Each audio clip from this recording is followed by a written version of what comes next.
नमस्कार दोस्तों। देखिए मित्रों, एनसीईआरटी के अंदर जो 7th क्लास है उसका 8th चैप्टर है हिस्ट्री का, ईश्वर से अनुराग। तो आज हम इसके बारे में पढ़ेंगे। और जो हमने लास्ट क्लास पढ़ी थी उसमें एक जनजाति आई थी, जनजाति खोकर जनजाति।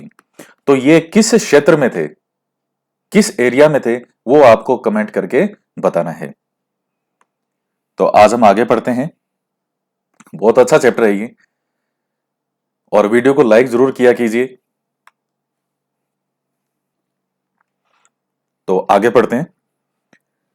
आप अच्छा, एक चीज इसमें ध्यान रखिएगा, कोई स्टूडेंट अगर एनसीईआरटी को इग्नोर करता है तो ये कहीं से भी सही नहीं है। आपके इस बार जो एग्जाम होंगे, चाहे रीट हो, चाहे सेकंड ग्रेड हो और चाहे फर्स्ट ग्रेड हो, आपको एनसीईआरटी एक बार तो पढ़नी ही पड़ेगी। क्योंकि आप ये मान के चलिए कि ये डॉक्टर की वो एक कड़वी दवाई है जो स्वास्थ्य लाभ आपको देगी, और एक बार तो आपको खानी ही पड़ेगी।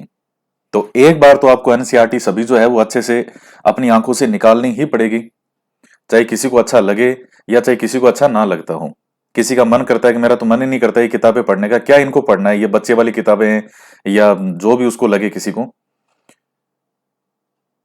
तो ये चीज ध्यान रखिएगा, ये एक बार तो आपको पढ़नी होगी, बाकी फिर आपकी इच्छा है।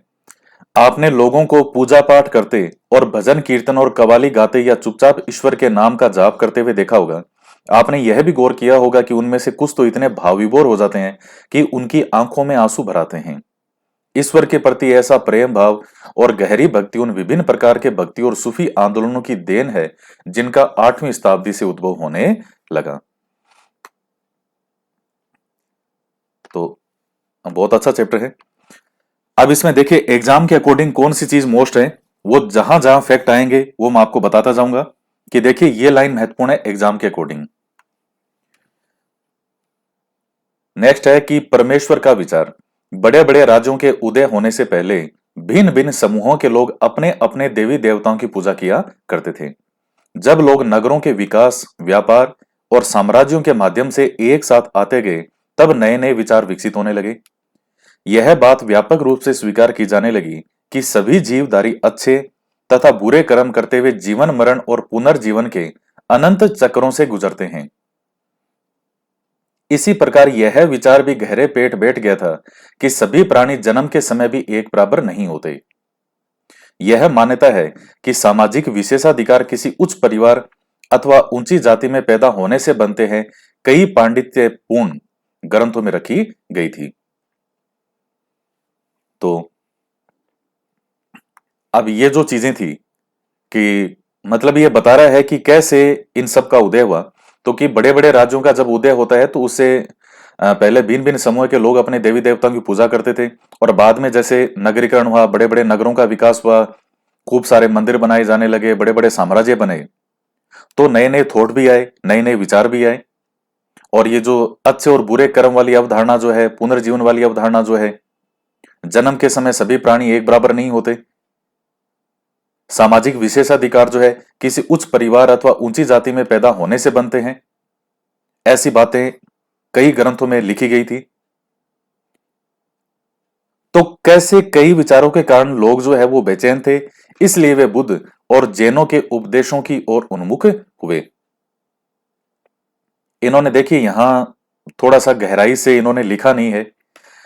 देखिए दरअसल आपने पढ़ा है, जब आप वेद पढ़ते हैं तो उसमें जो वेदों के अलग अलग जब आप भाग पढ़ते हैं, संहिता, ब्राह्मण, आरण्यक और उपनिषद, तो उसके अंदर देखिएगा कि पूर्व वैदिक काल तक स्थिति बहुत अच्छी थी, लेकिन उत्तर वैदिक काल तक आते आते कर्म कांड बहुत ज्यादा बढ़ने लगे। कई कुरीतियां हमारे सामने दिखाई जाने लगी। जैसे मान लीजिए किसी व्यक्ति के पास खाने के लिए रोटी भी ढंग से नहीं है, और उसके घर में किसी की अगर मृत्यु हो गई तो उसे ऐसी डिमांड रखना कि तुम्हें 100 गायें दान करनी पड़ेगी ब्राह्मणों को, या तुम्हें 100 ब्राह्मणों को भोजन करवाना पड़ेगा, ये व्यंजन बनाने पड़ेंगे। ये जो इस तरह की चीजें जब हिंदू धर्म में आई, जब उस समय धर्म में आती है, तो उसके कारण लोग बहुत ज्यादा पीड़ित और बहुत ज्यादा बेचैन थे, परेशान थे। उनको कोई मार्ग मिल नहीं रहा था। और उस समय बौद्ध और जैन धर्म वो हमारे सामने उभर करके आता है। और इनके आने का कारण भी एक बहुत बड़ा यही था। ये क्यों, देखिए अब देखिए, मैं अब महात्मा बुद्ध और जैन में दोनों ही कौन थे? क्षत्रिय थे, ये आपको भी पता है। महात्मा बुद्ध भी क्या थे? क्षत्रिय थे। और महावीर स्वामी भी क्षत्रिय थे। उस समय चार वर्ण थे, ब्राह्मण, क्षत्रिय, वैश्य और शूद्र। वैश्य और शूद्र जो थे उनकी इतनी हिम्मत नहीं थी कि वो जो ब्राह्मणों के द्वारा जो भी बातें कही जाने लगी थी वो गलत होने पर भी कि कोई उनका विरोध कर पाए। सीधा शाप देना कि तेरे तो पिताजी नरक में जाएंगे, वहां उनको तेल की कढ़ाई में तलेंगे। मतलब इतना ज्यादा, इतनी प्रॉब्लम, इतनी समस्या आने लगी थी कि केवल क्षत्रिय ही जो थे वो इस चीज का सामना कर सकते थे। और लोगों को आकर के उन्होंने एक नया मार्ग दिखाया। आप देख लीजिए कि महात्मा बुद्ध है, महावीर स्वामी, इन दोनों ने कभी भी उस तरह की बात नहीं की कि स्वर्ग में चले जाओ तो तुम्हें मोक्ष मिलेगा और स्वर्ग की प्राप्ति होगी। ये इस तरह की बातें नहीं की। महात्मा बुद्ध ने कहा कि मनुष्य का दुख दूर करो। पूरा जो सिद्धांत है महात्मा बुद्ध का वो दुख से संबंधित है। भाई ये तो उस समय पहले समस्या क्या थी कि मनुष्य के दुखों पर कोई ध्यान नहीं दे रहा था कि ये तो तुम्हें करना ही पड़ेगा, ये कर्मकांड तो करना ही होगा। वो दुखी है, पीड़ित है, उसके दुख को दूर करो। और ये चीज महात्मा बुद्ध लेकर के आए कि साहब दुखों को दूर करो। तो सारी दुनिया के अंदर अशोक तक आते आते आप देख लीजिए कि आसपास के ना केवल पूरा भारत बल्कि 300 साल के अंदर अंदर अशोक के समय तक आते आते, सम्राट अशोक के समय तक आते आते ये चीन, कंबोडिया, म्यांमार, ये श्रीलंका, कितने देशों के अंदर बौद्ध धर्म फैल गए। तो उसकी वजह ये थी कि दुखों को दूर करने पर उन्होंने ध्यान दिया। और महावीर स्वामी ने भी इसी तरह की बात की। किस तरह की? अहिंसा का पालन करना, कि किसी को हिंसा मत पहुंचाओ। और हिंसा के अंदर मन, वचन, कर्म तीनों से आता है। आपने मन से भी किसी का बुरा सोच लिया तो जैन धर्म के अनुसार तो आपने वो कर्म कर दिया।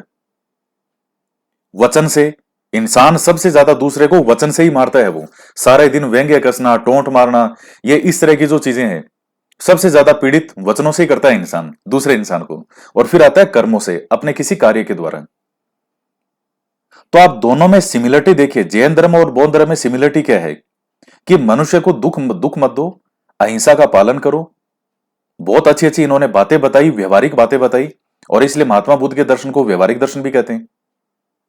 तो ये चीजें आई, इसलिए वे बुद्ध और जैनों के उपदेशों की ओर उन्मुख हुए। और इसके बाद में देखिएगा एक चीज और, जब जैन धर्म और बौद्ध धर्म आते हैं, बौद्ध धर्म जब इतना ज्यादा फैलता है, तब हिंदू धर्म ने अपने अंदर की जो कुरीतियां थी, जो बुराइयां थी, जो कर्मकांड थे, उनको दूर करने पर ध्यान दिया। और आप देख लीजिए संहिता के बाद में ब्राह्मण ग्रंथ आते हैं, ब्राह्मण, उसके बाद आता है आरण्यक, और लास्ट में उपनिषद। और उपनिषद जो है वो पूरी तरह से ज्ञान कांड है, पूरी तरह से। जो 108 उपनिषद माने गए हैं, उपनिषदों में कहीं भी ऐसी कोई बात नहीं है कि तुम यज्ञ करो, तुम हवन करो, तुम ये करोगे तो तुम्हें स्वर्ग मिलेगा, तुम ये करोगे तो तुम्हें नरक मिलेगा, इस कार्य के लिए ये यज्ञ करो, वो यज्ञ करो। ऐसी चीजें उपनिषदों में कहीं भी नहीं है। तो वो सुधार किया ना फिर अपने आप में। जो शंकराचार्य जी का नाम सुना होगा आपने, तो इसीलिए उनका जन्म होता है कि वापस से इस धर्म को जो है वो स्थापित किया जाए। इसलिए अब बातें तो और भी है, लेकिन अब इतना नहीं है चीजें कि मैं सारी पूरी कहानियां आपको बताऊं क्यों, कैसे, घटना क्या होती है। इसलिए वे बुद्ध और जैनों के उपदेशों की ओर उन्मुख हुए, जिनके अनुसार व्यक्तिगत प्रयासों से सामाजिक अंतरों को दूर किया जा सकता है और पुनर्जन्म के चक्र से छुटकारा पाया जा सकता है। कुछ अन्य लोग परमेश्वर संबंधी इस विचार से आकर्षित हुए कि यदि मनुष्य भक्ति भाव से परमेश्वर की शरण में जाए तो परमेश्वर प्राणियों को इस बंधन से मुक्त कर सकता है। श्रीमद् भगवत गीता में व्यक्त यह विचार सामान्य सन ईस्वी सन की प्रारंभिक शताब्दियों में लोकप्रिय हो गया। विशद धार्मिक अनुष्ठानों के माध्यम से शिव, विष्णु और दुर्गा को परम देवी देव के रूप में पूजा जाने लगा। साथ साथ भिन्न क्षेत्रों में पूजे जाने वाले देवों और देवियों को शिव, विष्णु और दुर्गा का रूप माना जाने लगा।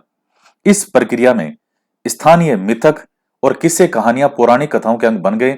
पुराणों में पूजा की जिन पत्तियों की अनुशंसा की गई थी उन्हें स्थानीय पंथों में भी अपनाया जाने लगा। जैसे जो पुराण वगैरह हैं उनमें जो भी पूजा की विधियां थी, पद्धतियां थी, तो जो अलग अलग पंथ बनते गए उनके अंदर भी उन चीजों को अपनाया जाने लगा। आगे चलकर पुराणों में यह भी दिया गया है कि भगत भले ही किसी भी जाति पाति का हो, वह सच्ची भक्ति से ईश्वर की कृपा प्राप्त कर सकता है। ये चीजें हुई ना विकसित। वेद, उपनिषद, जैन धर्म, बौद्ध धर्म, कई चीजों से मनुष्य पीड़ित था। कुछ अच्छी अच्छी ज्ञान की बातें आने लगी कि जाति पाति कुछ नहीं होता, ऊंच नीच कुछ भी नहीं होता। जो ईश्वर की भक्ति करेगा, जो ईश्वर का सानिध्य प्राप्त करेगा, वो इन बाकी जो भी ये जीवन में दुख है या जो बंधन है, इन सबसे मुक्त हो जाएगा। उस पर ईश्वरीय कृपा होगी। भक्ति की विचारधारा इतनी लोकप्रिय हो गई कि बौद्धों और जैन मतावलंबियों ने भी इन विश्वासों को अपना लिया। भगवत गीता की किसी दक्षिण भारतीय पांडुलिपि से लिया गया एक पृष्ठ। तो ये दक्षिण भारत में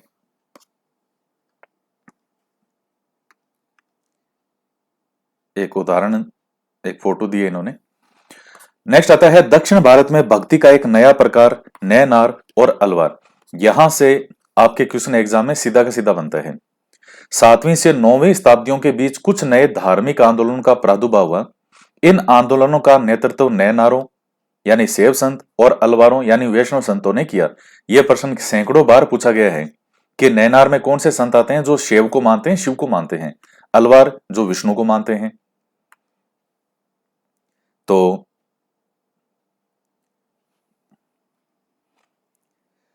अब कईयों को ये याद नहीं होता, वो हमेशा रहता है कि सर ये है कि ये इसका है। तो सेव जो आता है, सेवन याद कर लो, सेवन। किसी भी चीज का आप सेवन करते हो, सेवन करते हैं, लेकिन ऐसे याद कर लो सेवन। तो सेव से सेव हो गया और नए से हो गया नैनार। अब जो दूसरा बचा वो अपने आप ही अलवार किसका हो गया, वैष्णव संतों का।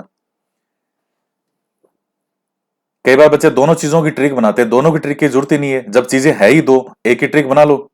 अब जो बचेगा वो बाकी अपने आप ही दूसरे का हो जाएगा। ये संत सभी जातियों से थे, जिनमें पुलैया और पनार जैसी अस्पृश्य समझी जाने वाली जातियों के लोग भी शामिल थे। वे बौद्धों और जैनों के कटु आलोचक थे। शिव और विष्णु के प्रति सच्चे प्रेम को मुक्ति का मार्ग बताते थे। तो इनमें जो संत थे वो सभी जातियों से आते थे, पुलैया और पनार। तो ये अस्पृश्य समझी जाने वाली जातियां थी। ये बौद्ध और जैनों के कटु आलोचक थे। ये शिव विष्णु के प्रति सच्चे प्रेम को मुक्ति का मार्ग बताते थे। उन्होंने संगम साहित्य यानी जो तमिल साहित्य का प्राचीनतम उदाहरण और सामान्य सन यानी ईस्वी सन की प्रारंभिक शताब्दियों में रचित जो संगम साहित्य रचा गया, यानी जो तमिल साहित्य था, वो वही उसी को हम कहते हैं संगम साहित्य में समाहित प्यार और शूरवीरता के आदर्शों को अपनाकर भक्ति के मूल्यों में उनका समावेश दिया था। नैनार और अलवार घुमक्कड़ साधु संत थे। वे जिस किसी स्थान या गांव में जाते, वहां, ये वह है यहां पे, वहां के स्थानीय देवी देवताओं की प्रशंसा में सुंदर कविताएं रचकर उन्हें संगीतबद्ध कर दिया करते थे। तो इसमें यह महत्वपूर्ण कौन सा है, एक तो ये वाली लाइन महत्वपूर्ण है, ये पुलैया और पनार ये अस्पृश्य जातियां समझी जाती थी। और संगम साहित्य, तो जो ये साहित्य था तमिल साहित्य, उसी की रचना जो होती है एक साथ, उसी को ही हम संगम साहित्य कहते हैं। नैनार और अलवार जो हैं ये घुमक्कड़ साधु संत थे, एक स्थान पे नहीं रहते थे, आज इस गांव में तो आज उस गांव में। नैनार और अलवार कुल मिलाकर 63 नैनार ऐसे वे जो कुम्हार, अस्पृश्य कामगार, किसान, शिकारी, सैनिक, ब्राह्मण और मुखिया जैसी अनेक जातियों में पैदा हुए थे। उनमें सर्वाधिक प्रसिद्ध थे अपार, समंदर, सुंदरार और माणिक सागर। उनके गीतों के दो संकलन है, तेवरम और तिरुवाचकम। अलवार संत थे संख्या में 12। वे भिन्न भिन्न प्रकार की पृष्ठभूमि से आए थे। उनमें से सर्वाधिक प्रसिद्ध थे पेरिया अलवार, उनकी पुत्री अंडाल, तोंडर डिपोडी अलवार और नमालवार। उनके गीत दिव्य प्रबंधन में संकलित हैं। अब ये आपका पूरा का पूरा पैराग्राफ, इसमें से आप कितने ही चाहे क्वेश्चन बना लो। नैनार संत जो हैं 63 और अलवार संत थे 12। इनमें विभिन्न जातियों से आए हुए लोग थे। जैसे जो कुम्हार हैं, अस्पृश्य कामगार हैं, किसान, शिकारी, सैनिक, ब्राह्मण, मुखिया। तो जैसे अनेक जातियों में पैदा हुए थे। सर्वाधिक प्रसिद्ध हैं ये अपार, समंदर, सुंदरार और माणिक सागर, ये फेमस थे। और उनके गीतों के जो दो संकलन है, तेवरम और तिरुवाचकम। और उसी प्रकार से अलवार के अंदर थे पेरिया अलवार और उनकी पुत्री थी अंडाल, ये कई जगह अंडाला भी लिखा आता है। और तोंडर डिपोडी अलवार और नमालवार। तो इनके नाम के साथ देखिए, अलवार अलवार है, अलवार अलवार अलवार।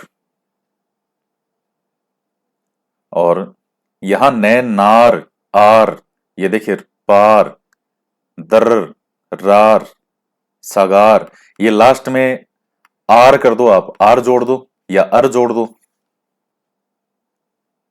तो अपार, ये सब हैं।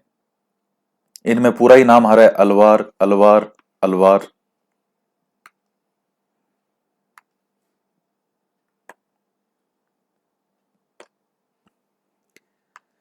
यह माणिकवर्क सागर की एक कांस्य प्रतिमा है। 10वीं से 12वीं शताब्दियों के बीच, सदियों के बीच चोल और पांड्य राजाओं ने उन अनेक धार्मिक स्थलों पर विशाल मंदिर बनवा दिए जहां की संत कवियों ने यात्रा की थी। इस प्रकार भक्ति परंपरा और मंदिर पूजा के बीच गहरे संबंध स्थापित हो गए। यही वह समय था जब उनकी कविताओं का संकलन तैयार किया गया था। इसके अलावा अलवार और नैनार संतों की धार्मिक जीवनियां भी रची गई। आज हम भक्ति परंपरा के इतिहास लेखन में इन जीवनियों का स्रोत के रूप में उपयोग करते हैं। तो एग्जाम के पॉइंट ऑफ व्यू से इसमें कोई ऐसी लाइन नहीं है, बस ध्यान रखना है कि चोल और पांड्य राजाओं ने अनेक धार्मिक स्थलों पर विशाल मंदिर बनवा दिए थे जहां की संत कवियों ने यात्राएं की थी। तो अलवार और जो नैनार संत है उनकी धार्मिक जीवनियां रची गई उनके जीवन से संबंधित।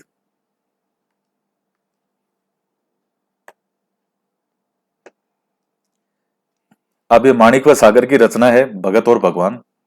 मेरे हाड़ मांस के इस घृणित पुतले में तुम आए जैसे यह कोई सोने का मंदिर हो।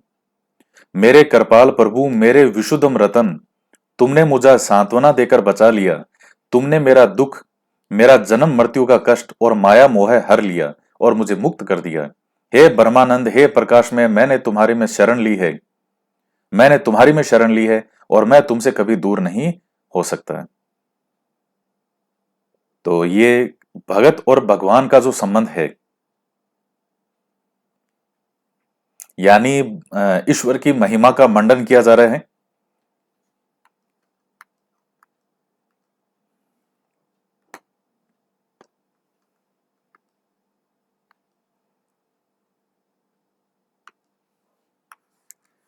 दर्शन और भक्ति। भारत के सर्वाधिक प्रभावशाली दार्शनिकों में से एक शंकर का जन्म 8वीं शताब्दी में केरल प्रदेश में हुआ था। अभी शंकराचार्य जी के बारे में मैंने ऊपर आपको बताया था। वे अद्वैतवाद के समर्थक थे, जिसके अनुसार जीवात्मा और परमात्मा दो परम सत्य है, दोनों एक ही हैं। ये सेकंड ग्रेड एसएसटी के अंदर जो फिलोसफी वाला सब्जेक्ट आता है, वहां पे मैंने शंकराचार्य जी से संबंधित सारी कहानी वगैरह सारा बहुत डिटेल में समझाया है वहां पे। मतलब अद्वैतवाद कैसे है, अभी ऐसी मुझे याद आ गया माइंड में। अद्वैतवाद देखिए, दो नहीं है। अद्वैत का मतलब क्या होता है? दो नहीं है। किसके बारे में है? जीवात्मा और परमात्मा। जीवात्मा से मतलब यहां आत्मा से, यानी जो मनुष्य है उससे है। और परमात्मा से मतलब वो जो सर्वोच्च सत्ता है, ब्रह्म। बोलचाल में हम परमात्मा लिख देते हैं, लेकिन जब फिलोसॉफी की भाषा में पर्टिकुलर उस लैंग्वेज में आओगे तो इसको ब्रह्म लिखा जाएगा। हम इसको ईश्वर भी नहीं लिख सकते अगर सही मायने में देखा जाए तो। ब्रह्म पर अगर जो एक माया का बीच में आवरण आ जाए तो हम उसको ईश्वर कह सकते हैं। खैर वो दूर की चीजें हैं, लेकिन आप यही समझ लो, परमात्मा ही समझो, फिर कंफ्यूज हो गया। जीवात्मा और परमात्मा जो परम सत्य है, दोनों एक ही है। उन्होंने ये शिक्षा दी थी कि ब्रह्म ना, अर्थात परम सत्य परमात्मा एक है। वही ब्रह्म के बारे में जो मैंने आपको बताया अभी, वह निर्गुण और निराकार है। मतलब आप उसके गुणों का ऐसे वर्णन नहीं कर सकते। निर्गुण का मतलब यह नहीं होता कि उसमें कोई गुण नहीं है। ये सिर्फ शब्दों पे नहीं जाते हम। भाई निर्गुण, मतलब इसका मतलब वो नहीं है कि इसमें कोई गुण नहीं है ब्रह्म में। इसका मतलब ये है कि ब्रह्म में इतने गुण है कि हम उसकी व्याख्या नहीं कर सकते। निराकार, और इसीलिए शंकराचार्य जी जो ब्रह्म की व्याख्या करते हैं वो नेति नेति कह के करते हैं। नेति नेति का मतलब है केवल यही नहीं, केवल यही नहीं, केवल यही नहीं।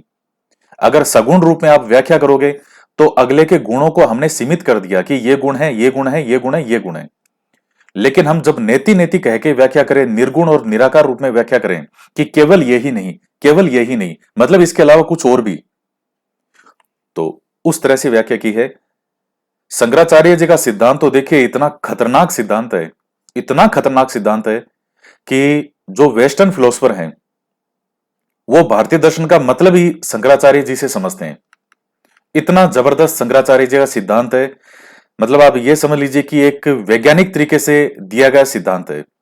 दरअसल जो वेस्टर्न फिलोसफर हैं तो वो तो भारतीय जो फिलोसफर हैं उनकी तो वो कहेंगे ही, वेस्टर्न वाले कहेंगे कि हम ज्यादा श्रेष्ठ हैं। तो उनके सामने जब शंकराचार्य जी का सिद्धांत आता है तो फिर उनके सिद्धांत आसपास भी नहीं टिकते। इतना खतरनाक सिद्धांत, बेजोड़ सिद्धांत है अपने आप में। शंकर ने हमारे चारों ओर के संसार को मिथ्या या माया माना। संसार का परित्याग करने अर्थात संन्यास लेने और ब्रह्मा की सही प्रकृति को समझने और मोक्ष प्राप्त करने के लिए ज्ञान के मार्ग को अपनाने का उपदेश दिया।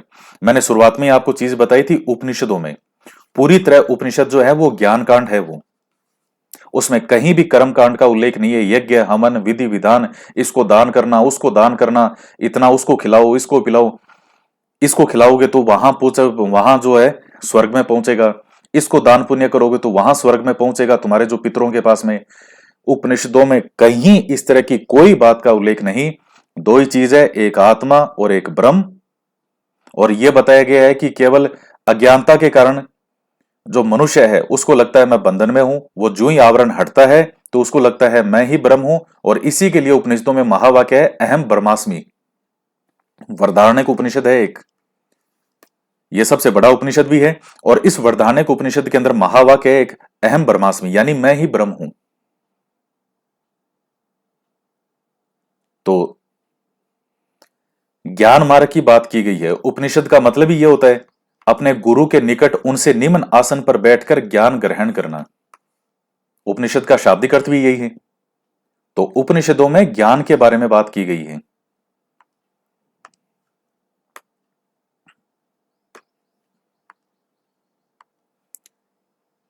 अब जैसे शंकराचार्य जी हैं, ये पूरी तरह ज्ञान की बात करेंगे। रामानुजाचार्य जी हैं, इनका सिद्धांत है विशिष्टाद्वैत। ये कहते हैं कि अद्वैत तो है जीव और ब्रह्म में, लेकिन वो एक विशिष्ट प्रकार का अद्वैत है। और ये भक्ति के बारे में बात करते हैं। जैसे रामानुजाचार्य जी कहते हैं कि भक्ति के बारे में, शंकराचार्य जी कहते हैं ज्ञान के बारे में। रामानुजाचार्य 11वीं शताब्दी में तमिलनाडु में पैदा हुए थे। वे विष्णु भगत अलवार संतों से बहुत प्रभावित थे। उनके अनुसार मोक्ष प्राप्त करने का उपाय विष्णु के प्रति अनन्य भक्ति भाव रखना है। भगवान विष्णु की कृपा दृष्टि से भगत उनके साथ एकाकार होने का परमानंद प्राप्त कर सकता है। रामानुज ने विशिष्टाद्वैत के सिद्धांत को प्रतिपादित किया, जिसके अनुसार आत्मा परमात्मा से जुड़ने के बाद भी अपनी अलग सत्ता बनाए रखती है। रामानुजाचार्य के सिद्धांत ने भक्ति की नई धारा को बहुत प्रेरित किया, जो परवर्ती काल में उत्तर भारत में विकसित हुई। तो उत्तर भारत के अंदर भक्ति को लोकप्रिय करने का काम किसने किया था? रामानुजाचार्य जी के द्वारा। अभी मैं एक कोई वीडियो मेरे आया था सजेस्ट में यूट्यूब पे, मैं एक जनरली बात बता रहा हूं, कोई ज्यादा उस पर विचार मत करना। कोई संत थे, कोई जैसे ये जो कथावाचक होते हैं, तो उनसे किसी स्टूडेंट ने एक प्रश्न पूछा था। उससे मुझे एक बात याद आई, ये आपके भी काम की है। वो एक स्टूडेंट ने प्रश्न ये पूछा कि गुरुजी मैं जो है एक स्टूडेंट हूं और जो एग्जाम होते हैं कंपटीशन एग्जाम, इनकी तैयारी करती हूं। तो आपने कहा कि मनुष्य को जो है वो अपना समय ईश्वर की भक्ति भावना में देना ही चाहिए, तो मैं कैसे मतलब समय मैनेज करूं? मेरे एग्जाम है, मुझे हमेशा एग्जाम की टेंशन रहती है।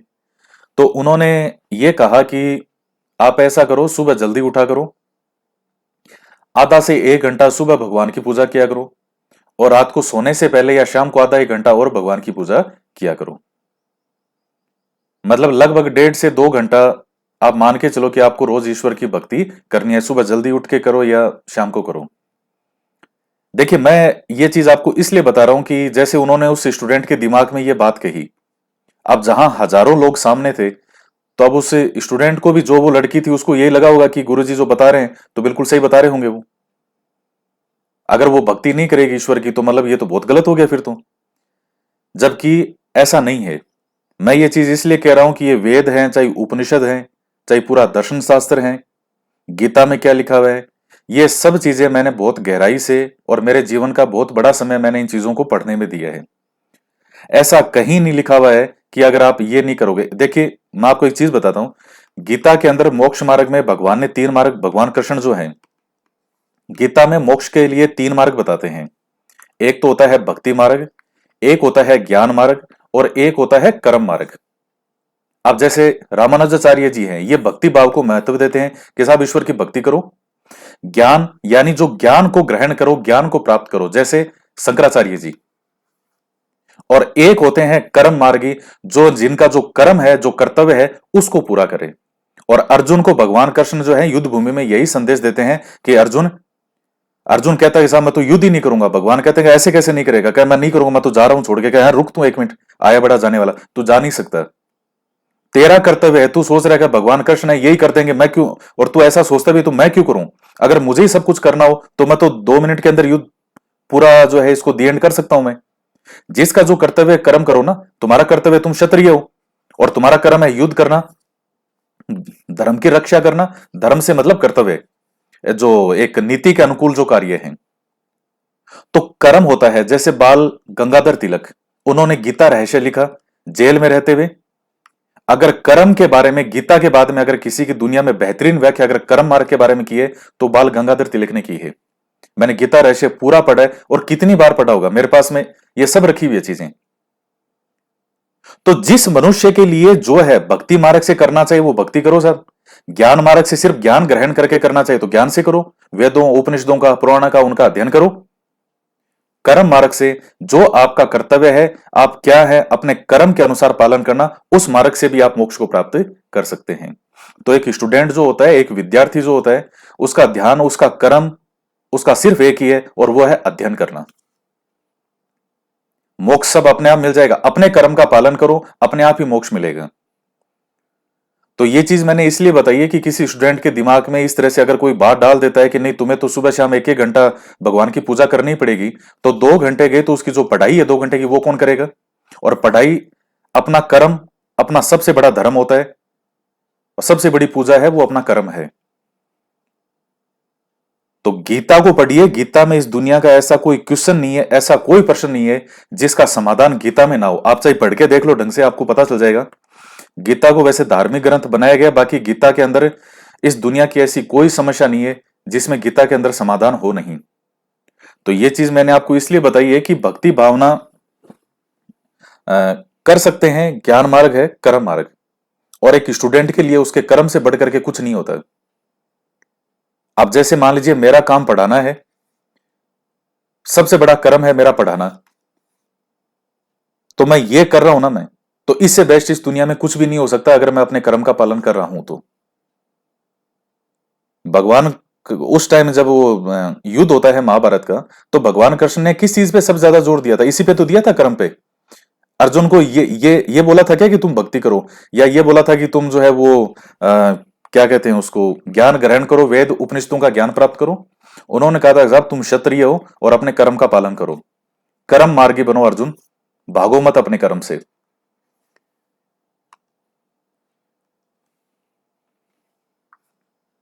बसवना का वीर शैववाद।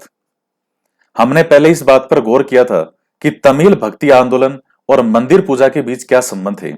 इसके परिणाम स्वरूप जो प्रतिक्रिया हुई वह बसवना और अल्मा प्रभु और अखम महादेवी जैसे उसके साथियों द्वारा प्रारंभ किए गए वीर शैव आंदोलन में स्पष्ट दिखलाई देती है। यह आंदोलन 12वीं शताब्दी के मध्य में कर्नाटक में प्रारंभ हुआ था। वीर शैवों ने सभी प्राणियों की समानता के पक्ष में, जाति तथा नारी के प्रति व्यवहार के बारे में ब्राह्मणवादी विचारधारा के विरुद्ध अपने प्रबल तर्क प्रस्तुत किए। इसके अलावा वे सभी प्रकार के कर्म कांडों और मूर्ति पूजा के विरोधी थे। मैंने आपको समस्याएं देखिए शुरू में बता दी कि आखिर ये क्यों, ये भक्ति भावना वाली ये बातें, ये ज्ञान कांड, ये सब चीजें क्यों आई? क्योंकि व्यक्ति, इंसान कर्म कांड से, ये इन चीजों से इतना परेशान हो चुके थे। तो इस वजह से तो ये बसवना का वीरशैववाद क्या है कि बसवना और अल्मा, प्रभु और अकमा देवी जैसे उसके साथियों द्वारा प्रारंभ किए गए वीरशैव आंदोलन में स्पष्ट दिखलाई देती है। यह आंदोलन 12वीं, जो वीरशैववाद है, 12वीं शताब्दी के मध्य में कर्नाटक से शुरू हुआ था। यह पॉइंट आपके लिए महत्वपूर्ण हो गया। तो वीरशैवों ने क्या था, सभी प्राणियों की समानता के पक्ष में बल दिया, जाति तथा नारी के प्रति व्यवहार के बारे में ब्राह्मणवादी विचारधारा के विरुद्ध अपने प्रबल तर्क प्रस्तुत किए। इसके अलावा वे सभी प्रकार के कर्म कांडों और मूर्ति पूजा के भी विरोधी थे। इसके बाद में आता है वीरशैवों के वचन। नीचे कुछ वचन या कथन दिए गए हैं जो बसवना के बताए जाते हैं। धनवान लोग शिव के लिए मंदिर बनाते हैं, मैं एक गरीब आदमी हूं, मैं क्या करूंगा? मेरी टांगे खंबे हैं, शरीर तीर्थ मंदिर है, सिर उसकी छतरी है सोने की बनी हुई। जरा सुनो नदी संगम के प्रभु, खड़ी हुई चीजें कभी गिर जाएगी, लेकिन चलने वाली सदा चलती रहेगी। तो ये कहीं ना कहीं ये उस चीज पे आक्षेप कर रहे हैं कि जो धनवान लोग हैं वो इतने बड़े बड़े उन्होंने मंदिर बना दिए, मैं गरीब आदमी हूं, मैं क्या करूंगा? अब मेरी तो एंट्री भी नहीं है वहां जाने पे कि साहब तुम तो अंदर भी नहीं आ सकते। तो फिर कह तो भगवान है वो मेरे अंदर ही है, वो ये शरीर तीर्थ है, ये शरीर जो है वो मेरा तीर्थ मंदिर है, मेरी टांगे खंबे हैं, सिर उसकी छतरी है जो सोने की बनी हुई है। तो इस प्रकार से इसके बाद में देखे आते हैं महाराष्ट्र के संत। 13वीं से 17वीं शताब्दी तक महाराष्ट्र में अनेकानेक संत कवि हुए, जिनके सरल मराठी भाषा में लिखे गए गीत आज भी जन मन को प्रेरित करते हैं। उन संतों में सबसे महत्वपूर्ण थे ज्ञानेश्वर, नामदेव, एकनाथ, तुकाराम और सक्कूबाई जैसी। ये भाई साहब, ये वो पॉइंट है एग्जाम में सीधे के सीधे क्वेश्चन भिड़ते हैं, आपके डायरेक्ट क्वेश्चन आते हैं इनमें से। और चौक मेला का परिवार, जो अस्पृश्य समझी जाने वाली महार जाति का था। भक्ति की यह क्षेत्रीय परंपरा पंढरपुर में विठल, विष्णु का एक रूप पर और जन मन के हृदय में विराजमान व्यक्तिगत देव ईश्वर संबंधी विचारों पर केंद्रित थी। तो ये महाराष्ट्र के संत थे,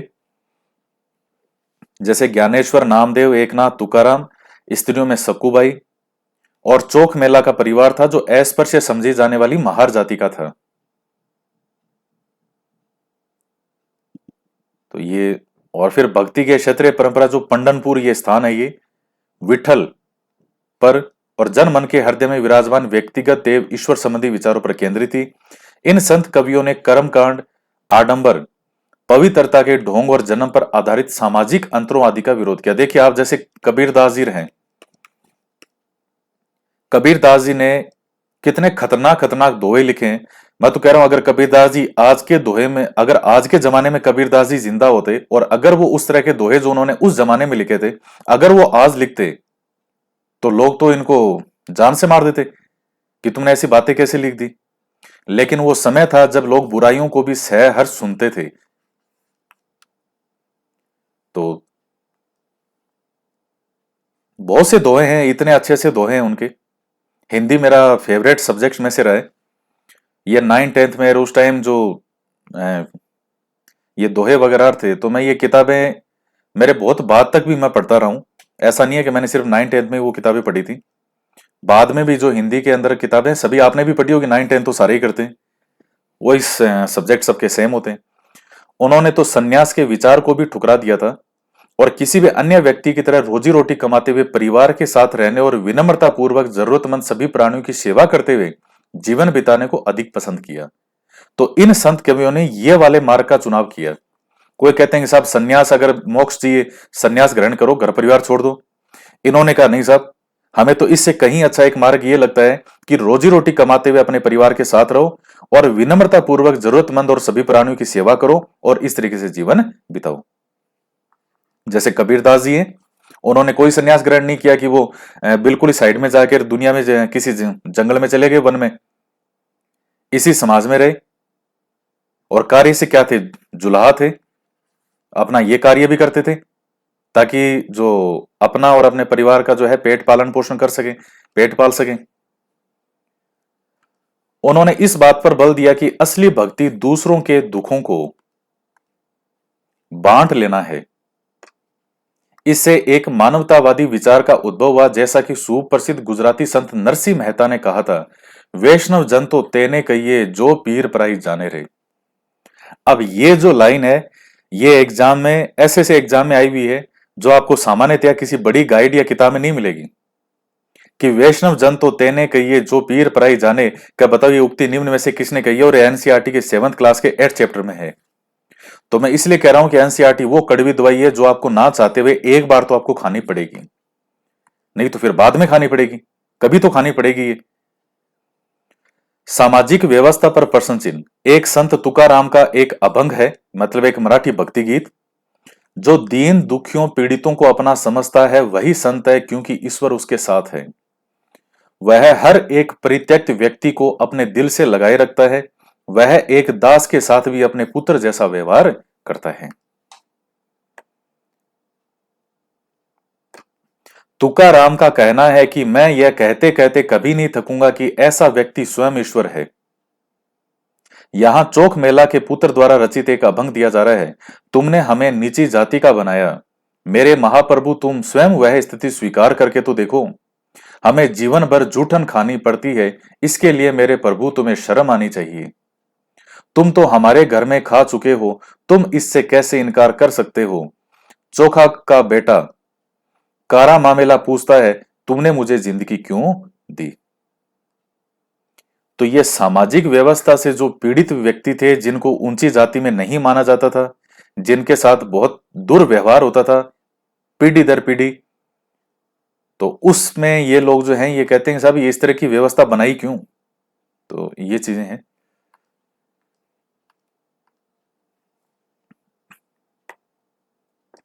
ये चैप्टर काफी बड़ा है वैसे, 1 घंटे में भी ये नहीं होगा। नाथपंथी सिद्ध और योगी। इस काल में अनेक ऐसे धार्मिक समूह उभरे जिन्होंने साधारण तर्क वितर्क का सहारा लेकर के रूढ़िवादी धर्म के कर्मकांड, आडंबर और अन्य बनावटी पहलुओं और समाज व्यवस्था की आलोचना की। उनमें नाथपंथी, सिद्धाचार और योगी जन उल्लेखनीय है। उन्होंने संसार के परित्याग और संन्यास लेने का समर्थन किया। उनके विचार से निराकार परम सत्य का चिंतन मनन और उसके साथ एक हो जाने की अनुभूति ही मोक्ष का मार्ग है। इसके लिए उन्होंने योगासन, प्राणायाम, चिंतन मनन जैसी क्रियाओं के माध्यम से मन और शरीर को कठोर प्रशिक्षण देने की आवश्यकता पर बल दिया। ये समूह खास तौर पर नीची कही जाने वाली जातियों में बहुत लोकप्रिय हुए। उनके द्वारा की गई रूढ़िवादी धर्म की आलोचना ने भक्ति मार्गीय धर्म के लिए आधार तैयार किया, जो आगे चलकर उत्तरी भारत में लोकप्रिय शक्ति बना।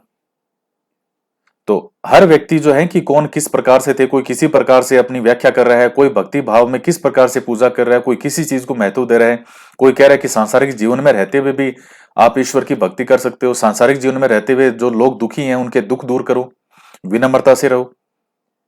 तो सबके अपने अलग अलग मार्ग हैं। इसके बाद में आता है इस्लाम और सूफी संत।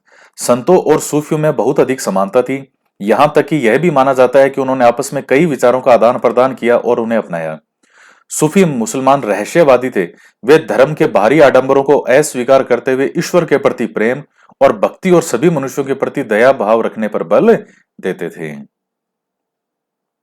तो आप ये जो पढ़ते हैं सिलेबस में भक्ति आंदोलन और सूफी संत, तो क्यों इनका उद्भव हुआ था, क्यों ये हमारे सामने आए थे, क्यों इन्होंने लोगों के सामने जो है इस तरीके की बातें रखी।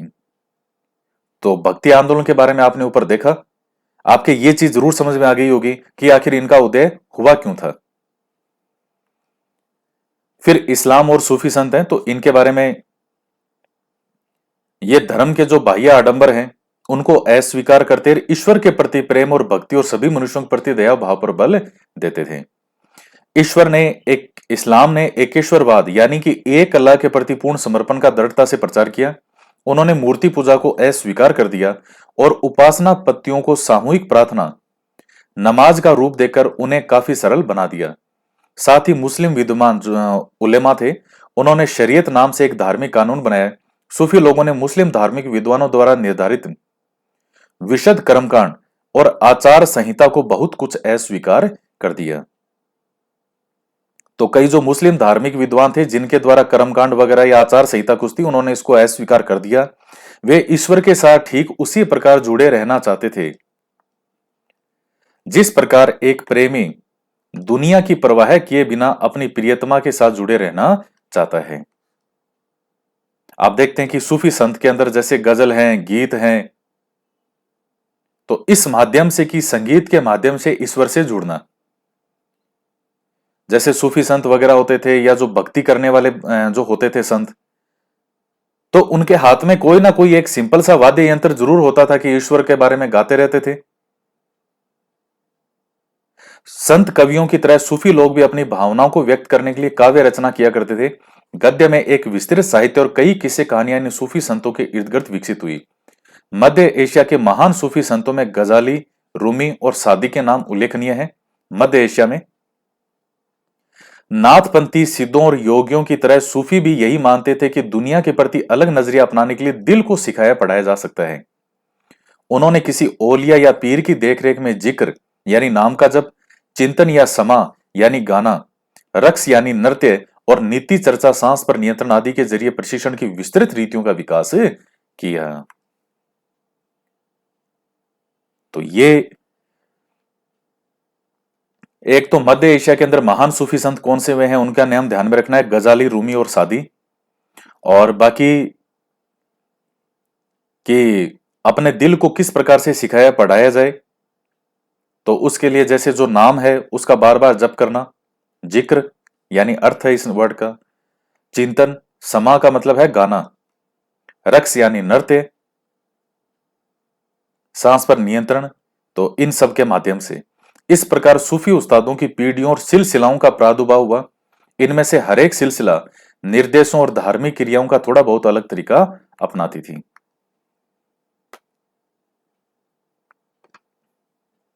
अब ये जैसे सूफी हैं, आनंदित सूफी संत, तो आप देखिए इनको, आपके पास में कोई ना कोई वाद्य यंत्र भी होगा, ये नाचते गाते ईश्वर के अल्लाह के बारे में। तो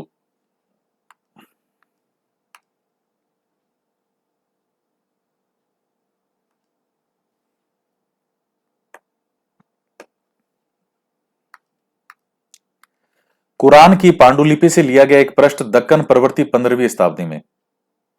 खानका क्या होता है? सूफी संत जहां सूफी संत अक्सर रहते भी हैं, तो सूफी संत जहां रहते हैं उस स्थान को खानका कहा जाता है। अब ये कितनी बार परीक्षा में पूछा गया प्रश्न है। 11वीं शताब्दी से अनेक सूफी जन मध्य एशिया से आकर हिंदुस्तान में बसने लगे। देखिए मध्य एशिया में कौन सी कंट्री आती है?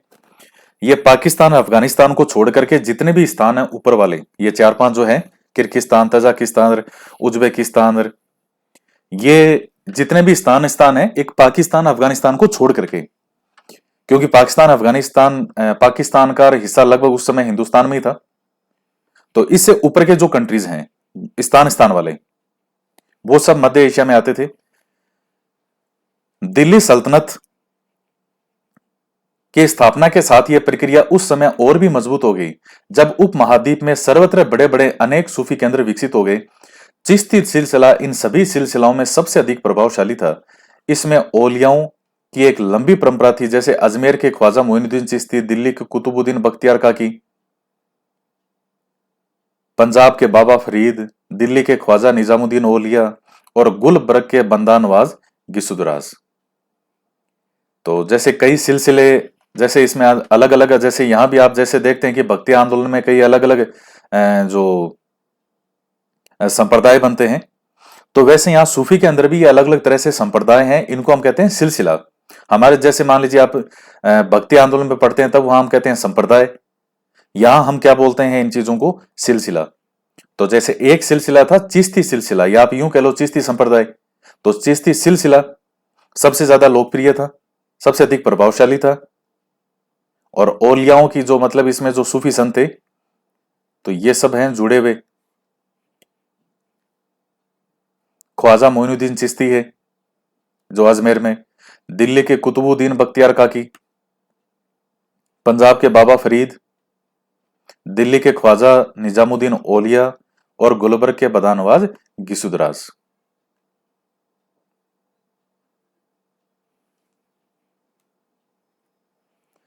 सूफी संत अपने खानकाओं में विशेष बैठकों का आयोजन करते थे। सभी प्रकार के भक्तगण, जिसमें शाही घरानों के लोग और अभिजात और आम लोग भी शामिल होते थे, इन खानकाओं में आते थे।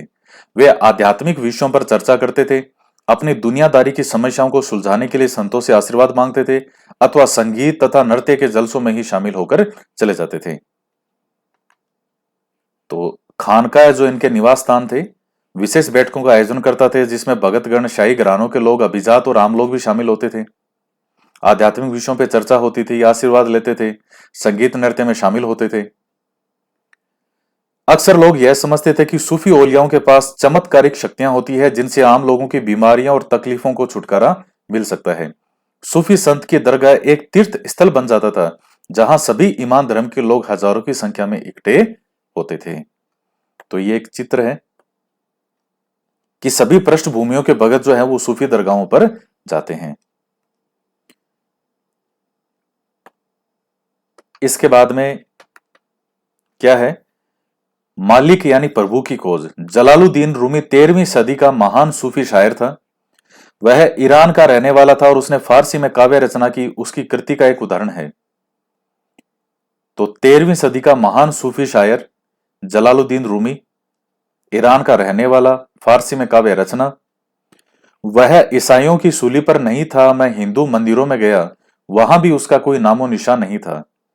न तो वह ऊंचाइयों में मिला, न ही खाइयों में। मैं मक्का के काबा भी गया, मैं वह वहां भी नहीं था। मैंने उसके बारे में दार्शनिक एविसेना से पूछा, वह एविसेना की पहुंच से परे था। मैंने अपने दिल में झांका, यही उसकी जगह थी। वाह वाह वाह वाह, वही मैंने उसे पाया, वह कहीं और नहीं था। ये हैं सूफी संत। अब सूफी संत जिनको कहते हैं, तो वो ये सूफी संत है। मतलब ये बता रहा है कि वो जो एक सर्वोच्च सत्ता है, जिसको कोई ईश्वर कहता है, कोई अल्लाह कहता है, कोई ईसा मसीह कहता है। तो मैं ईसाइयों की सूली पर भी मैंने देखा, वो वहां भी नहीं था। हिंदू मंदिरों में भी गया, वहां भी कोई मुझे नहीं दिखा। न ऊंचाइयों में मिला, न खाइयों में मिला। मैं मक्का के काबा भी गया, वहां भी कुछ नहीं मिला मुझे। दार्शनिक एविसेना से पूछा। दार्शनिक एविसेना एक बहुत बड़े दार्शनिक में है। अब कई बार बोलचाल में कहते हैं ना कि जैसे ये बीमारी का इलाज तो जो कौन सा वो कि हकीम लुकमान के पास भी नहीं है। मतलब बहुत बड़े कोई हकीम हुए हैं, तो क्या ये तो ऐसी बीमारी है कि उनके पास भी इलाज नहीं है। तो वैसे ही एक बहुत बड़े दार्शनिक हुए एविसेना। तो चूंकि ईरान का था, तो ये उधर के ही दार्शनिक है, भारत के तो नहीं है एविसेना। तो क्या उनकी पहुंच से भी परे थे। मैंने अपने दिल में झांका, मुझे यहां उसका निवास स्थान मिला, वहीं मैंने उसे पाया, वहीं कहीं और नहीं था।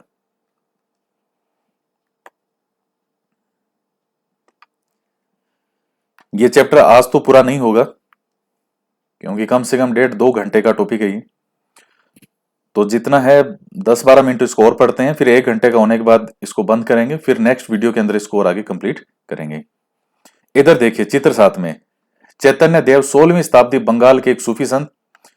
इन्होंने कृष्ण राधा के प्रति निष्काम भक्ति भाव का उपदेश दिया। इस चित्र में आप उनके अनुयायियों के एक समूह को आनंद में नाचते गाते हुए देख सकते हैं। उत्तर भारत में धार्मिक बदलाव। 13वीं सदी के बाद उत्तर भारत में भक्ति आंदोलन की एक नई लहर आई। वह एक ऐसा युग था जब इस्लाम, ब्राह्मणवादी हिंदू धर्म, सूफी मत, भक्ति की विभिन्न धाराओं ने और नाथपंथियों, सिद्धों और योगियों ने परस्पर एक दूसरे को प्रभावित किया। हमने देखा कि नए नगरों और राज्यों का उद्भव हो रहा था। लोग अपने लिए नए नए व्यवसाय और नई नई भूमिकाएं खोज रहे थे। ऐसे लोग विशेष रूप से शिल्पी, कृषक, व्यापारी और मजदूर इन नए संतों के विचारों को सुनने के लिए इकट्ठे हो जाते थे और फिर वे उनका प्रचार करते थे। इनमें कबीरदास जी और बाबा गुरु नानक जैसे कुछ संतों ने सभी आडंबरपूर्ण रूढ़िवादी धर्मों को अस्वीकार कर दिया। तुलसीदास और सूरदास जैसे कुछ अन्य संतों ने उस समय विद्यमान विश्वासों और पद्धतियों को स्वीकार करते हुए उन्हें सबकी पहुंच में लाने का प्रयत्न किया।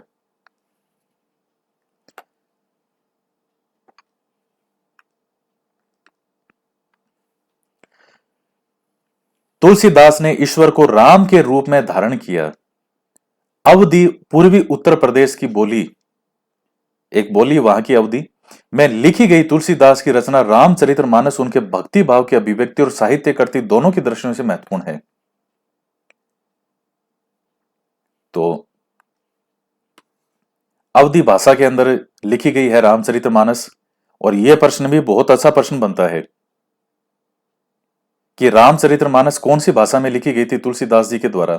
अवधि में कई बड़े अच्छे अच्छे ऑप्शन आते हैं, संस्कृत में, हिंदी में, एक आता है अवधि। अब जिसका पढ़ा हुआ नहीं हो ढंग से अवधि, वो या तो संस्कृत करेगा या हिंदी करेगा। तो सही उत्तर अवधि है इसका। सूरदास जी श्री कृष्ण के अनन्य भगत थे। अब ये देखिए, ये भक्त जो संत वगैरह हैं उनके नाम है सबके, जैसे 15वीं-16वीं शताब्दी में बाबा गुरु नानक देव जी हैं, संत दादू 16वीं-17वीं शताब्दी में, मीराबाई, नरसिंह मेहता, ये तुकाराम, और महाराष्ट्र में एकनाथ, नामदेव, ये इधर आंध्र प्रदेश में इधर ये जो है ये पुरंदरदास 15वीं-16वीं शताब्दी में, ये मणिकेश सागर, रामानुजाचार्य, तो ये सब बताए गए हैं अलग अलग। इधर चैतन्य देव जी, ये कबीरदास जी, रैदास जी, वल्लभाचार्य, तुलसीदास जी, सूरदास जी, रामानंदा जी।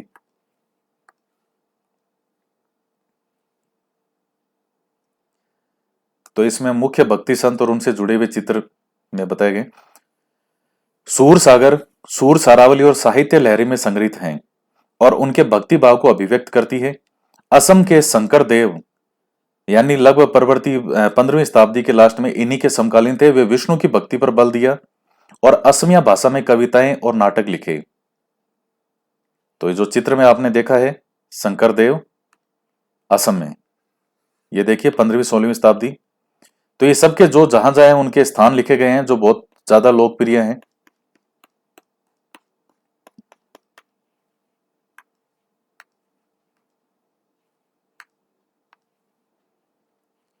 इन्होंने ही नाम घर, कविता पाठ और प्रार्थना गृह स्थापित करने की पत्ती चलाई जो आज तक चल रही है। तो नाम घर यानी कविता का पाठ और प्रार्थना करने की जो पत्ती है, प्रार्थना गृह है, प्रार्थना के लिए, तो किसके द्वारा चलाई गई? असम के शंकर देव के द्वारा। इस परंपरा में दादू दयाल, रविदास और मीराबाई जैसे संत भी शामिल थे। मीराबाई एक राजपूत राजकुमारी थी जिनका विवाह है 16वीं शताब्दी में मेवाड़ के एक राजसी घराने में हुआ था। अब कौन सा राजसी घराना है आपको भी पता है। मेवाड़ का राणा सांगा के बड़े पुत्र थे भोजराज, तो भोजराज से इनका विवाह हुआ था मीराबाई का। मीराबाई रविदास जो अस्पृश्य जाति के माने जाते थे इनकी अनुयायी बन गई। रविदास जी यानी संत रैदास जिनको आप कहते हो वही रविदास जी हैं। वे कृष्ण के प्रति समर्पित थी और उन्होंने अपने गहरे भक्ति भाव को कई भजनों में अभिव्यक्त किया है। उनके गीतों ने उच्च जातियों के रीतियों नियमों को खुली चुनौती दी और ये गीत राजस्थानी व गुजरात के जनसाधारण में बहुत लोकप्रिय हुए। इन संतों में से अधिकांश का विशिष्ट अभिलक्षण यह है कि इनकी कृतियां क्षेत्रीय भाषाओं में रची गई। क्षेत्रीय भाषाओं में जो जहां से थे उन्होंने वहां की लोकल लैंग्वेज में लिखा ताकि लोग उस चीज को आसानी से समझ पाए। अब संस्कृत जो है, तो संस्कृत एक आम भाषा नहीं थी। जो विद्वान थे, पढ़े लिखे थे, जो ब्राह्मण थे, वो ही संस्कृत भाषा को समझ पाते थे। तो इसलिए उन ग्रंथों में क्या लिखा हुआ है यह भी समझना आम व्यक्ति के लिए बहुत कठिन था। आप देखिए, चाहे महात्मा बुद्ध हो, चाहे महावीर स्वामी हो, इन्होंने जो भी उपदेश दिए गए, जो भी ग्रंथ वगैरह रचे गए, वो वहां की जो एक जनसाधारण की भाषा थी उसमें रचे गए। तो इसलिए ये बहुत ज्यादा लोकप्रिय हुए। अब आपके सामने कोई एक जोक सुनाने के लिए आ रहा है, एक तो वो जोक इंग्लिश में सुना के जाए और एक वो हिंदी में जोक सुनाए और एक वो बिल्कुल देसी मारवाड़ी के अंदर जोक सुनाए। आपको सबसे ज्यादा मजा किस में आएगा सुनने में?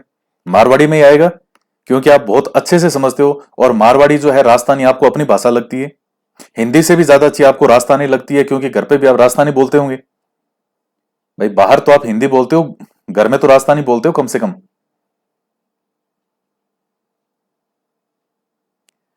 तो पीढ़ी दर पीढ़ी मौखिक रूप से चलती गई। प्राय इन गीतों के प्रसारण में सर्वाधिक निर्धन, सर्वाधिक वंचित समुदाय और महिलाओं की भूमिका रही है। प्रसारण की इस प्रक्रिया में ये सभी लोग अक्सर अपने अनुभव भी जोड़ देते थे।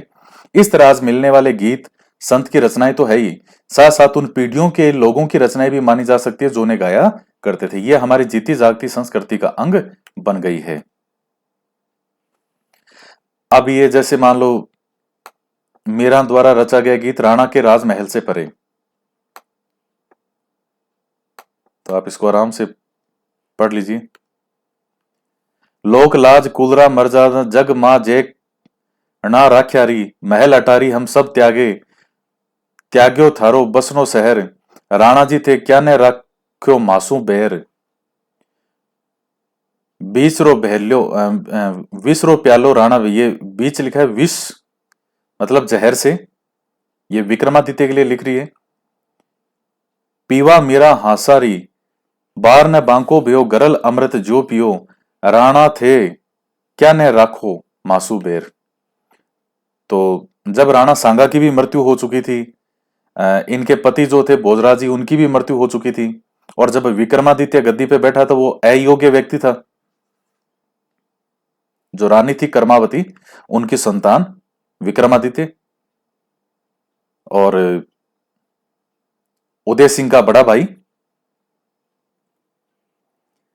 देखिए दरअसल जिनको राजस्थान के इतिहास के बारे में इतना ही जानकारी नहीं है, या जैसे है, थोड़ी सी मैं आपको जानकारी के लिए बता दूं।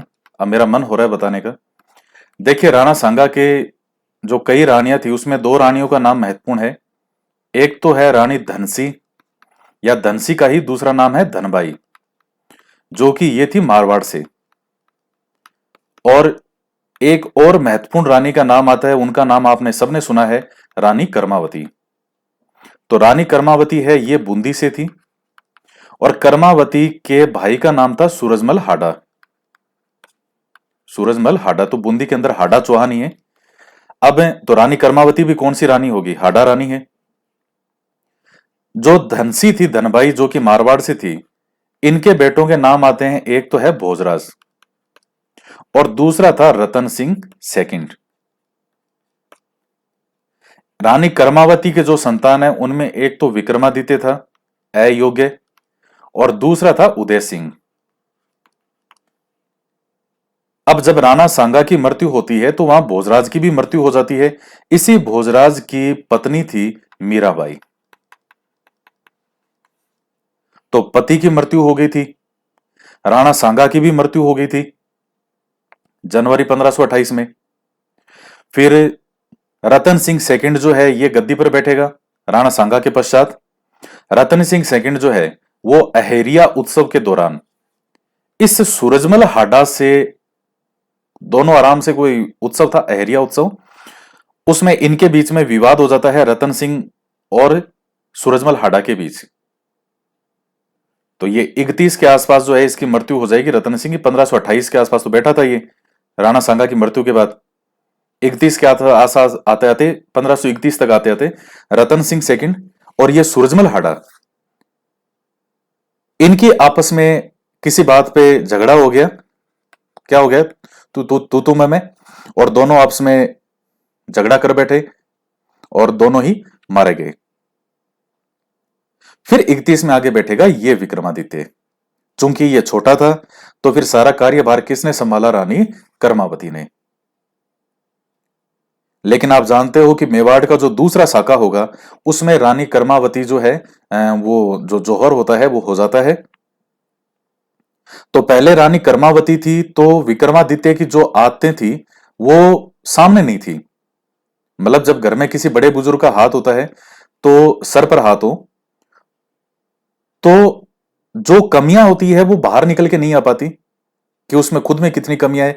जो ही बड़े बुजुर्गों का हाथ हटा, स्वयं के हाथ में सारी जब गद्दी और पूरा राज आ गया, तब कमियां निकल के सामने आती हैं। तो रानी कर्मावती जब तक थी तब तक बहुत योग्य महिलाओं में, बहुत योग्य महिलाओं में पूरा शासनभार खुद संभाला था। हुमायूं को राखी भेजी, वो यही रानी कर्मावती थी।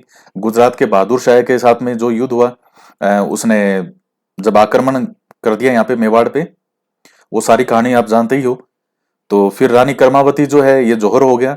अब विक्रमादित्य, हुमायूं आता है और वो थोड़ा लेट पहुंचा। विक्रमादित्य को वापस उसने गद्दी पर बिठाया हुमायूं ने, और गद्दी पर बिठा कर कहा कि भैया मैंने तो मेरा फर्ज पूरा कर दिया।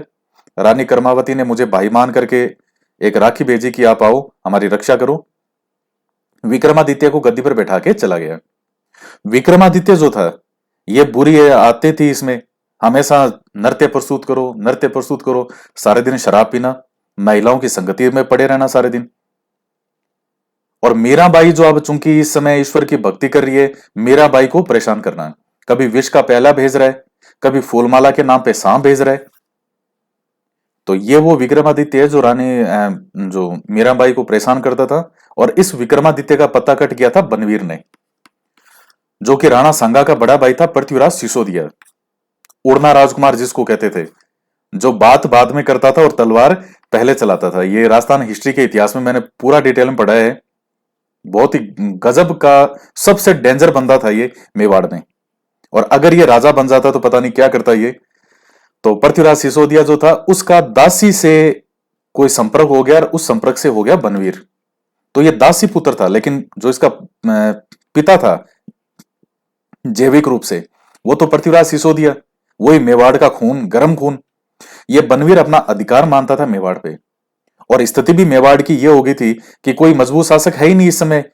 कहां 1527 के लास्ट तक आते आते राणा सांगा पूरा राजपुताना एक झंडे के तले, और कहां अब 1535-36 का जो समय है कि एक योग्य शासक भी नहीं बचा अब मेवाड़ में। तो एक दिन इसने इस विक्रमादित्य का पत्ता साफ कर दिया, उदय सिंह को मारने का प्रयास किया। लेकिन जो पन्ना दहाय है उसने अपने बेटे चंदन का बलिदान करके इस उदय सिंह की रक्षा की और इसे कुंभलगढ़ भेज दिया। इसी उदय सिंह के बाद में एक संतान का जन्म होता है जिनकी पहचान ही राजस्थान को लोग जानते ही उनके नाम से हैं, काचा उनकी धरती, और वह है महाराणा प्रताप। इसी उदय सिंह की संतान है महाराणा प्रताप। तो इतिहास बहुत रोचक है, बहुत सी घटनाएं हैं पूरे इतिहास के अंदर, कौन सी घटना क्यों थी। तो ये चीजें आज की वीडियो में इतना ही। बाकी चलिए इस चैप्टर को पूरा कर ही लेते हैं, 15-20 मिनट का और है तो पूरा खत्म ही कर लेते हैं इसको। कबीरदास जी नजदीक से एक नजर। कबीर संभवतः 15वीं-16वीं शताब्दी में वे थे। वे एक अत्यधिक प्रभावशाली संत थे। उनका पालन पोषण बनारस में या उसके आसपास के एक मुसलमान जुलाहा यानी बुनकर परिवार में हुआ था। उनके जीवन के बारे में हमारे पास बहुत कम विश्वसनीय जानकारी है। हमें उनके विचारों की जानकारियां उनकी साखियों से और पदों के विशाल संग्रह से मिलती है, जिनके बारे में यह कहा जाता है कि इनकी रचना तो कबीर ने की थी, परंतु ये गुमंतु भजन गायकों द्वारा गाए जाते थे। इनमें से कुछ भजन गुरु ग्रंथ साहिब, पंचवाणी और बीजक में संग्रहित हैं। ये गुरु ग्रंथ साहिब वाला तो कई बार एग्जाम में पूछा जा चुका है कि इसमें किन संतों की भी है। कबीर दास जी के भी जो साखियों और पदों से मतलब जो वो दोहे वगैरह गाते थे, बनाते थे, वो इस गुरु ग्रंथ साहिब में भी है। क्योंकि लोग कबीर दास जी के दोहों को सुनते थे, आगे जा जाके उनका प्रचार करते थे, हर जगह गाते नाचते थे, तो हर आदमी की जबान पे आ गए वो। तो उनमें स्थान दिया गया गुरु ग्रंथ साहिब में, पंचवाणी में और बीजक में।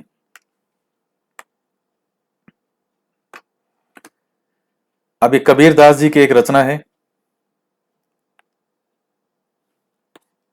अभी कई है। अब ये देखिए एग्जाम में तो कोई आएगा नहीं, मैं थोड़ा सा आपसे आराम से इनको पढ़ लेना, और भी मैं डायरेक्ट आप आगे पढ़ते हैं इसको। कबीर दास जी के इतने खूबसूरत दोहे हैं। कबीर के उपदेश प्रमुख धार्मिक परंपराओं की पूर्ण और प्रचंड अस्वीकृति पर आधारित थे। उनके उपदेशों में ब्राह्मणवादी हिंदू धर्म और इस्लाम दोनों की बाह्य आडंबरपूर्ण पूजा के सभी रूपों का मजाक उड़ाया गया है। उनके काव्य की भाषा बोलचाल की हिंदी थी, जो आम आदमियों द्वारा आसानी से समझी जा सकती थी। उन्होंने कभी कभी बीज लेखन की भाषा का भी प्रयोग किया, जिसे समझना कठिन होता है। कबीर निराकार परमेश्वर में विश्वास करते थे। उन्होंने यह उपदेश दिया कि भक्ति के माध्यम से ही मोक्ष यानी मुक्ति प्राप्त हो सकती है। हिंदू और मुसलमान दोनों ही लोग उनके अनुयायी हो गए। नेक्स्ट आता है बाबा गुरु नानक, नजदीक से एक नजर। कबीर की अपेक्षा बाबा गुरु नानक के बारे में हम कहीं अधिक जानते हैं। तलवंडी पाकिस्तान में ननकाना साहिब में जन्म लेने वाले बाबा गुरु नानक ने करतारपुर रावी नदी के तट पर डेरा बाबा नानक में एक केंद्र स्थापित करने से पहले कई यात्राएं की।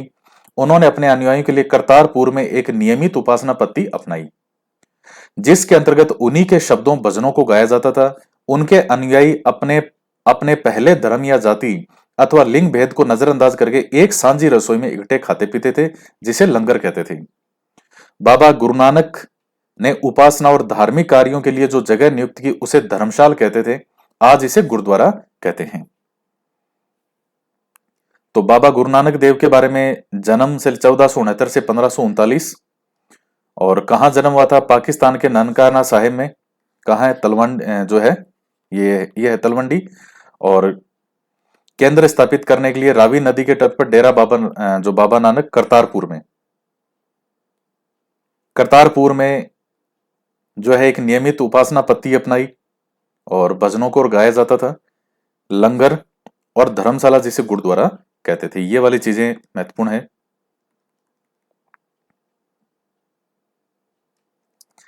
1539 में अपनी मृत्यु के पूर्व बाबा गुरु नानक ने एक अनुयायी को अपना उत्तराधिकारी चुना। इसका नाम लहना था, लेकिन ये गुरु अंगद के नाम से जाने गए।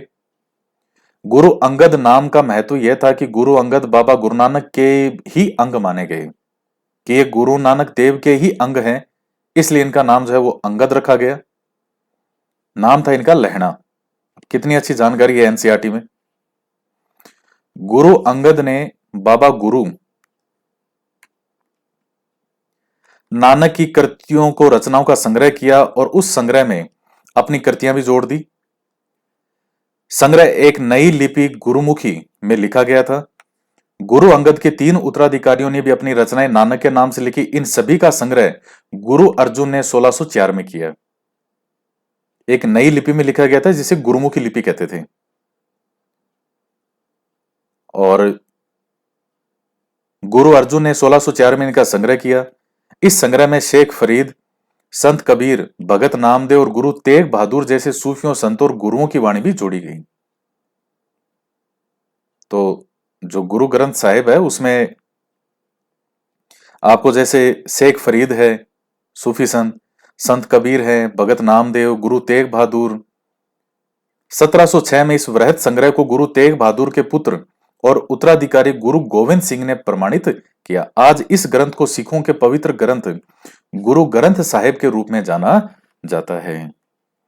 देखिए, गुरुद्वारों के अंदर जो प्रसाद मिलता है वो वास्तव में कोई ईश्वर का आशीर्वाद ही है। उस प्रसाद में जो हलवे में टेस्ट होता है, वैसा टेस्टी हलवा इस दुनिया में मैंने कहीं नहीं खाया, क्योंकि हलवा मुझे अच्छा ही लगता है। नॉर्मल जो आटे का हलवा है वो ही ठीक लगता है मुझे।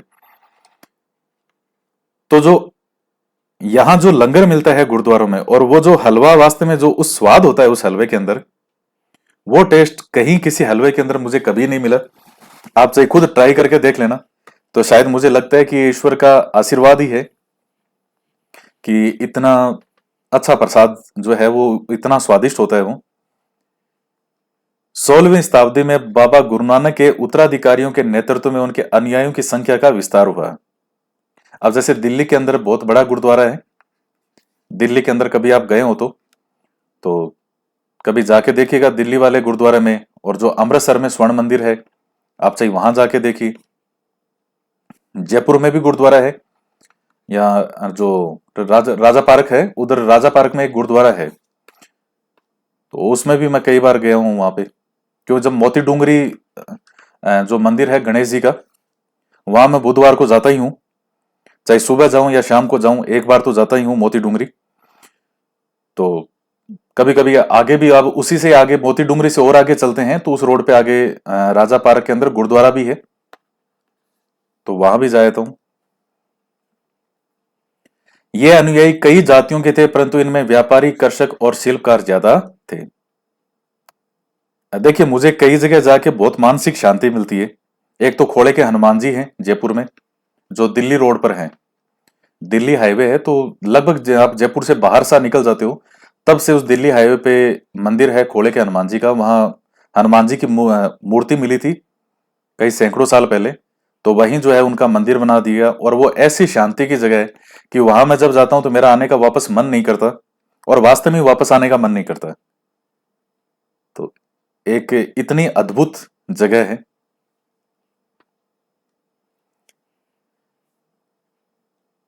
तो जब भी मेरा मन कभी ऐसा थोड़ा सा खिन होता है, मुझे लगता है थोड़ा सा खिन मन हो, तो मैं जो है खोड़े के हनुमान जी चला जाता हूँ, और कई देर वहां बैठा रहता हूँ आराम से। तो सारे मन के विघ्न दूर हो जाते हैं, और पूरा शांत मन हो जाता है, और फिर मैं वापस लौट के मेरे घर आ जाता हूँ। इसकी वजह यह हो सकती है कि बाबा गुरु नानक इस बात पर बल दिया करते थे कि उनके अनुयायी गृहस्थ हों और उपयोगी व उत्पादक पैसों से जुड़े हों। अनुयायियों से यह आशा भी की जाती थी कि वे नए समुदाय के सामान्य कोष में योगदान देंगे। 17वीं शताब्दी के प्रारंभ में केंद्रीय गुरुद्वारा हरमिंदर साहिब स्वर्ण मंदिर के आसपास रामदासपुर शहर विकसित होने लगा था। केंद्रीय गुरुद्वारा हरमिंदर साहिब, तो जो कि स्वर्ण मंदिर के नाम से आप जानते हैं, और प्रशासन में वस्तुतः यह स्वायत्त था, मतलब बिल्कुल एकदम आजाद जैसे होता है बिल्कुल। आधुनिक इतिहासकार इस युग के सिख समुदाय को राज्य के अंतर्गत राज्य मानते हैं। मुगल सम्राट जहांगीर इस समुदाय को एक संभावित खतरा मानता था। अब जहांगीर में वैसे ही कोई इतनी बुद्धि ज्यादा थी नहीं। अकबर ने हमेशा सम्मान किया, इनका जो जगह थी वो भी दी। तो अकबर ने मान सम्मान किया था सभी धर्मों का। लेकिन जो बाद के जैसे जहांगीर हैं, तो वो देखिए जहांगीर नशा बहुत करता था। अब जो आदमी नशा बहुत ज्यादा करता है, अफीमची हो खास करके, तो उसने 1606 में गुरु अर्जुन को मृत्युदंड देने का आदेश दिया। 17वीं शताब्दी में सिख आंदोलन का राजनीतिकरण शुरू हो गया, जिसका एक दूरगामी परिणाम यह हुआ कि 1699 में गुरु गोविंद सिंह ने खालसा की संस्था की स्थापना का निर्माण किया। खालसा पंथ के नाम से जाना जाने वाला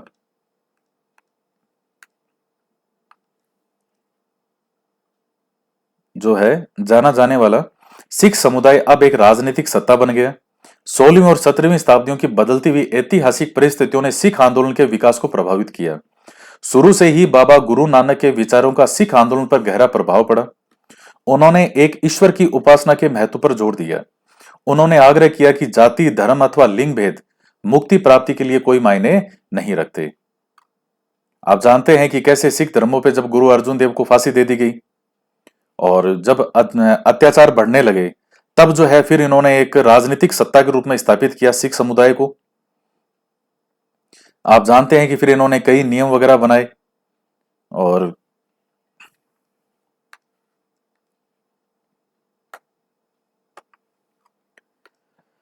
उनके लिए मुक्ति किसी निष्क्रिय आनंद की स्थिति नहीं थी, बल्कि सक्रिय जीवन व्यतीत करने के साथ साथ सामाजिक प्रतिबद्धता की निरंतर कोशिशों में निहित थी।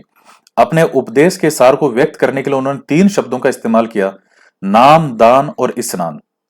नाम से उनका तात्पर्य सही उपासना से था, दान का तात्पर्य था दूसरों का भला करना, और इस स्नान का तात्पर्य है आचार विचार की पवित्रता। आचार विचार, आपका व्यवहार और आपके विचार वो पवित्र होने चाहिए। आज उनके उपदेशों को नाम जपना, कीर्त करना और वर्ण छकना के रूप में याद किया जाता है। अभी कभी कोई एग्जाम में नाम आ जाए तो क्या है जो उनके उपदेशों के नाम है? जपना, कीर्त करना और वर्ण छकना के रूप में। ये अवधारणाएं भी उचित विश्वास और उपासना, ईमानदारी पूर्ण निर्वाह है और दूसरों की मदद के महत्व को रेखांकित करती है। इस तरह बाबा गुरु नानक के समानता के विचारों के सामाजिक राजनीतिक मायने थे। शायद इसी बात से हमें गुरु नानक और दूसरे अनुयायियों के इतिहास और कबीर, रविदास और दादू जैसे संतों और उनके अनुयायियों जिनके विचार बाबा गुरु नानक के विचारों से काफी करीब थे, के इतिहास में फर्क को समझने में मदद मिलती है। अब ये मार्टिन लूथर के बारे में आप चैप्टर हो गया आपका, तो ये थोड़ी सी बाहर की जानकारी है। 16वीं सदी का समय यूरोप में भी एक धार्मिक अंतशोभ यानी उथल पुथल का काल था।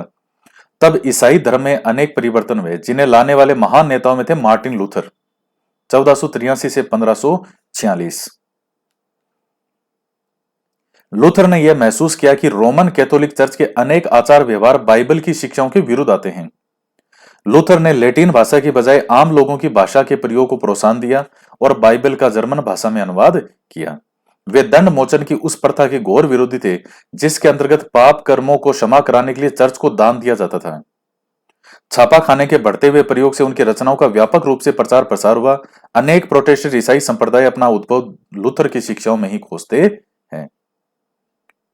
तो ये जैसे देखिए, हर धर्म में कुरीतियां आती है। इस दुनिया का ऐसा कोई धर्म नहीं है जिसमें कभी कुरीतियां नहीं आई हो। आप हिंदू धर्म देख लो, आप मुस्लिम धर्म देख लो, आप जैन धर्म देख लो, आप चाहे बौद्ध धर्म देख लीजिए, चाहे ईसाई धर्म देख लीजिए। एक समय ऐसा आया है जब उस धर्म में कुछ चीजें उस धर्म के अनुकूल नहीं होकर के विपरीत होने लगी। तब कुछ महान समाज सुधारक और धर्म सुधारक हमारे सामने आते हैं, जिन्होंने वापस बड़ी मजबूती के सामने उस चीज की सही व्याख्या की और गलत चीजों को नकार दिया। तो ये मार्टिन लूथर का आप ध्यान में रखिए, और बाइबल का इन्होंने जर्मन के अंदर अनुवाद किया था। देखिए, कोई पाप करता था तो ईसाई धर्म में ये मध्यकाल का युग है, ये खतरनाक अंधकार का युग था उस समय, कि अगर किसी ने 100 पाप किए हैं तो कहेगा तुमने कितने पाप, साहब मैंने 100 पाप कर दिए। कहा अच्छा, एक पाप के जो है $1, तो 100 पाप के $100। तो तुमने 100 पाप किए हैं तो $100 का उसको माफीनामा दे करके उसको इस तरह से वो पर्चा काट करके और उसको दे देते थे, और कह जाओ अब तुम्हें स्वर्ग की प्राप्ति होगी। इस तरीके से होने लग गया था। तब ये जो चीजें हैं,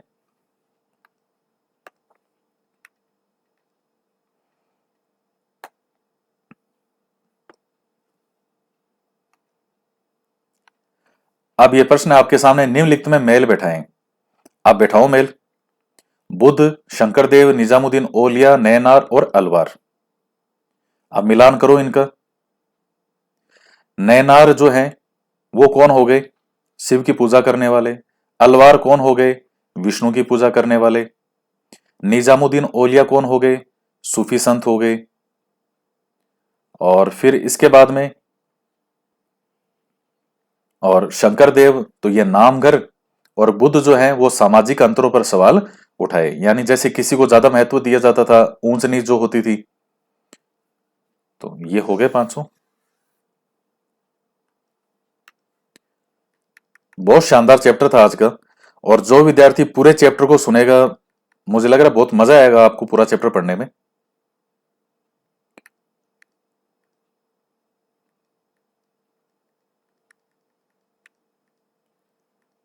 तो काफी अच्छा चैप्टर था। ये वाला चैप्टर था भी बड़ा, कम से कम 1 घंटा और 18 मिनट के आसपास का ये चैप्टर हो गया आपका। तो इस चैप्टर के अंदर इतना ही, और बाकी नेक्स्ट जो चैप्टर है, और कोई एनसीईआरटी की टेट सीरीज आप में से लेना चाहे तो ऐप पर जाकर के वो ले सकते हैं। ये सारे प्रश्न जो हैं, जैसे अब ये 8 चैप्टर हैं, तो इसके 8 चैप्टर के नाम से जो भी क्वेश्चन इसमें से बन सकते थे, वो सब क्वेश्चन आंसर फॉर्मेट के अंदर जो है दिए हुए हैं। तो आप में से कोई लेना चाहे तो आपकी इच्छा है, और जिन्होंने ले रखा है वो कंटिन्यू उन प्रश्नों का अभ्यास करता रहे। इस चैप्टर को पहले पढ़ें। सही तरीका ये होता है कि आप पहले चैप्टर को पढ़ें, उसके बाद उन क्वेश्चनों को सोल्व करें, फिर उन क्वेश्चनों को ही बार बार करते रहें, फिर दोबारा चैप्टर देखने की आवश्यकता नहीं है।